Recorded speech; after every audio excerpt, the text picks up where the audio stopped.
Hello everyone, it's Gromit-Fan01 here, and welcome to my cracking video.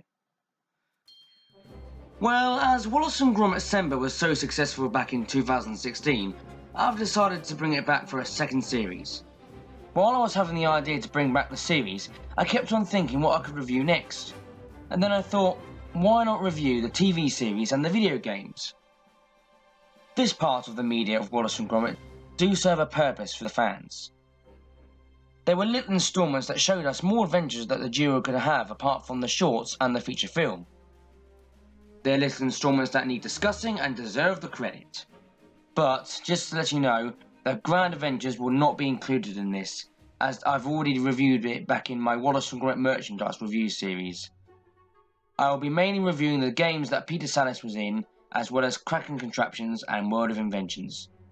So sit back and enjoy Series 2 of Wallace and Gromit-cember.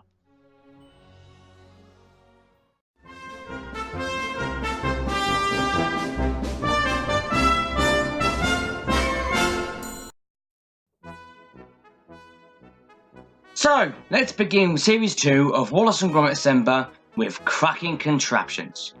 Cracking Contraptions was released in 2002 and had 10 shorts making about 1 to 2 minutes each.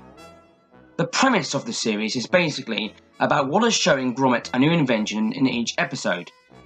But as always with Wallace's inventions, they soon malfunction and it's up to Gromit to save the day. My first introduction to the series was when I watched the Bully-Proof Vest and the Turbo Diner on the special DVD extra release of The Curse of the Were-Rabbit. I was actually introduced to the rest of the episodes by the bonus disc on the actual DVD itself. The series was directed by Lloyd Price and Christopher Saddle. Nick Park was involved with the series, but at the time he was busy working on the duo's first feature-length film. This series was a great way for the duo to have more adventures. I loved how this series was directed. Even though there were short episodes, they do feel very cinematic, like the 525 Cracker Vac for example. I loved how this episode was shot. It shows that none of the shots were wasted at all.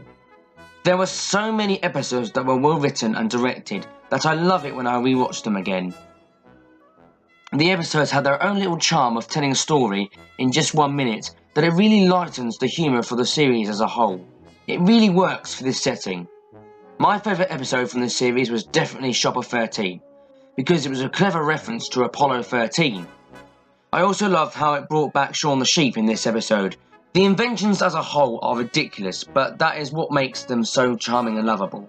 I think the funniest episode has to be the Auto Chef, especially the ending when it malfunctions. Now, if I was to give any slight criticism about any of the episodes, then it would probably have to be the Snoozatron. It felt a little bit of a weak concept, especially the ending. The reason why the ending felt weak was because mainly in the other episodes we either saw Wallace get his comeuppance, or if the rest of the inventions go wrong. But besides these little bad points, this is a great series. I really feel that people need to be aware of these little instalments, because they're just so funny and memorable in their own rights. If you love the 30-minute shorts as well as the feature, then you're probably going to love these episodes. They are worthy additions to the Wallace and Gromit series, and I'm sure that the fans, and also families, will love to watch them.